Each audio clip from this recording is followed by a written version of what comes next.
સાહિત્યમાં પરમેશ્વરનો મહિમા ન થતો હોય એવું સાહિત્ય વાંચવું નહીં. આ મેથોડિસ્ટ મંડળીના સામાન્ય નિયમો છે. અને આજે ક્રિસમસના નામે પાર્ટી થાય અને આખી દુનિયાભરના જાત જાતના ગીતો અને નાચગાન. પરમેશ્વરે કૃપા કરી કે ચલો યોગ્ય પાત્ર મળ્યું છે, લગ્ન થાય એટલે એ તમારે લાખો રૂપિયા ખર્ચીને ડીજે અને બેન્ડ વાજા અને પછી એ ગીતોની રમઝટ જામે. સાચા મેથોડિસ્ટ, છોડો મેથોડિસ્ટની વાત, સાચા ખ્રિસ્તીઓ પરમેશ્વરના મહિમાને પહેલા શોધશે. પરમેશ્વરનો મહિમા, પ્રભુમાં આનંદ કરવાની વાત.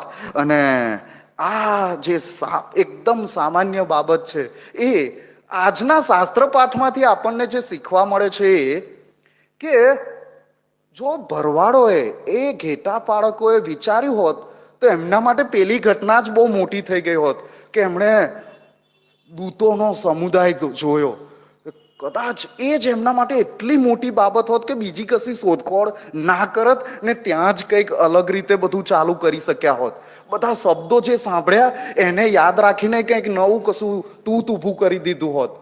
પણ એમણે મેસેજ, સંદેશ જે કહેવામાં આવ્યું તેના પર ધ્યાન આપ્યું અને ઈસુ ખ્રિસ્તની પાસે ગયા અને આનંદિત થયા, સાચો આનંદ પ્રાપ્ત થયો. અને એ પ્રભુ ઈસુ ખ્રિસ્ત એ 2000 વર્ષ થયા હવે એ વાતને કે ગંદી ગભાણમાં જન્મ્યા હતા,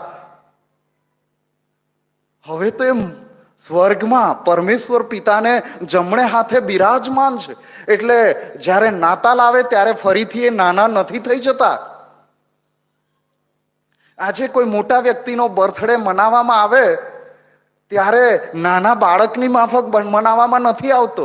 એમની ઉંમર પ્રમાણે લિહાજ, ઉંમર પ્રમાણે ભેટ, ઉંમર પ્રમાણે માન સન્માન, અને એ રીતે આપણે જન્મદિવસ મનાવીએ છીએ. પ્રભુ ઈસુ ખ્રિસ્તને આ પૃથ્વી પર આવે 2000 વર્ષ થયા અને હજી એ જૂની પુરાણી રીત રસમો અને એ પ્રભુ ઈસુ ખ્રિસ્ત જાણે કે આપણી સેલિબ્રેશનમાંથી ગાયબ જ થઈ ગયા હોય, એમનું માન સન્માન જ ના જળવાતું હોય, એ રીતે આપણે આનંદ મનાવી રહ્યા છીએ.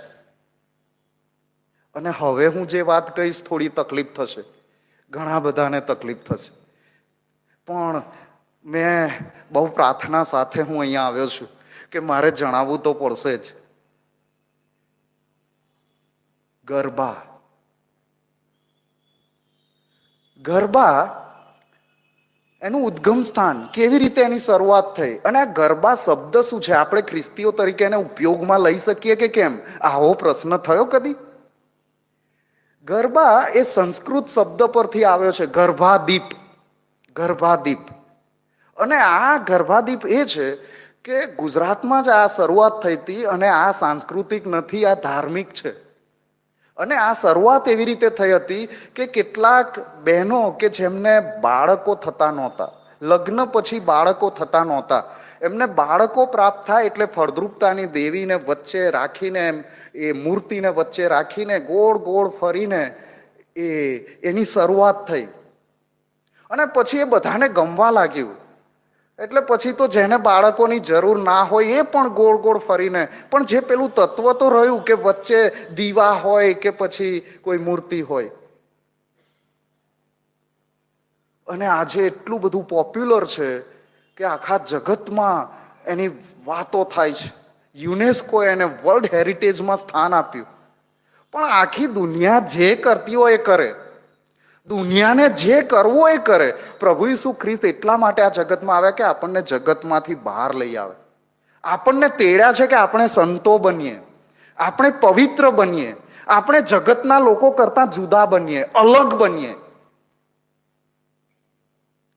આપણે જગતના લોકો કરતા અલગ હોઈએ, બીજા બધા કરતા અલગ.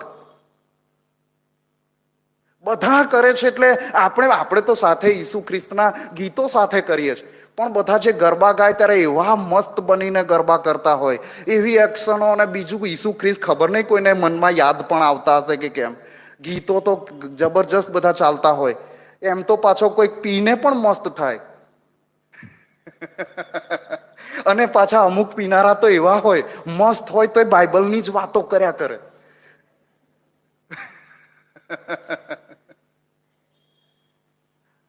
બીજું ગરબાનું જે મહત્વ એ ગોળ ગોળ ફરવામાં આવે. કેમ ગોળ ગોળ ફરવામાં આવે? એનું મહત્વ એ છે કે એ લોકો જે સિદ્ધાંતમાં માને છે ત્યાં એ રહેલો છે. ગોળ ફરવું એનો અર્થ એ છે, અને શરૂઆત એની જે કારણથી થઈ હતી એ બધું, કે ગોળ એટલે વૂંબ, ગર્ભ, અને બર્થ અને રીબર્થ. ગોળ ગોળ એટલે ફરવાનું કે જન્મ થાય ને પુનઃજન્મ થાય, જન્મ થાય ને પુનઃજન્મ ને 84 લાખ અવતાર. શું આપણે આ બધા સિદ્ધાંતોમાં માનીએ છીએ? અમે તો એવું કશું માનતા નથી. અમારે તો આનંદ કરવો છે, અને એ પણ ખ્રિસ્તી ગીતોમાં આનંદ કરવો છે. પણ આપણે જગતથી જુદા તો દેખાવા જોઈએ ને. અને જો આવી નાની અમથી વાતમાં ના કરી શકતા હોય તો પછી નિયમશાસ્ત્રની તો વાત જ શી કરવી? આનંદ મનાવવા માટે પાછું રીતો અને પદ્ધતિઓ ઉછીની લેવી પડતી હોય તો પ્રાર્થના કરો ને પવિત્ર આત્માથી ભરપૂર થઈએ. પરમેશ્વરનો આનંદ આપણામાં આવે. લોકોને આનંદ આવે વચનો સાંભળવામાં, લોકોને આનંદ આવે છે પ્રાર્થના કરવામાં, લોકોને આનંદ આવે છે સુવાર્તા પ્રચાર કરવામાં, પણ અમને તો આનંદ આવે છે ગરબા ગાવામાં જ. તો ક્યાંક કશું ખોટું થઈ રહ્યું હોય એવું નથી લાગતું? વધુ પડતું મહત્વ આપવામાં આવી રહ્યું હોય એમ નથી લાગતું? હું તો કેટલાક ગરબાના ગીતો સાંભળું છું તો અંદરથી હલી જઉં છું. યહોવા આવ, યહોવા આવ. અને યહોવા શબ્દથી કેટલા બધા ગરબાના ગીતો બન્યા. હવે જ્યારે બાઇબલમાં, પવિત્ર શાસ્ત્રમાં યહોવા શબ્દ લખવાનું થાય ત્યારે કેટલી પવિત્રતા જળવાતી હતી. એ પોતે ઊભા થઈ જાય, લખતા લખતા ઊભા થઈ જાય, નહીં આવે, અને પછી લખે, અને જે પેનથી એ જે તે વખતે કલમ ચાલતી હતી એનાથી યહોવા લખ્યું હોય ને એ પછી એને તોડી નાખે, એનાથી બીજો શબ્દ લખાવો ના જોઈએ. એટલી પવિત્રતા. અને આજે કોઈ પણ એરો ઘેરો આવીને ગોળ ગોળ ફરતા યહોવા યહોવા કરે છે. કેટલું મોટું અપમાન મારા પ્રભુનું. અને કોઈને કઈ ફરક નથી પડતો. આ તો એક શબ્દ ઉદાહરણ માટે લીધું. અને એ ગીતોમાં ને તમે કોને ક્યાં કશો સંદેશ મળે છે? અહીંયા અંદર ચાલતું હોય ને બહાર બધા લોકો જતા હોય, એ આપણા પેલા ચાલે છે એમ એમનાય ચાલે છે.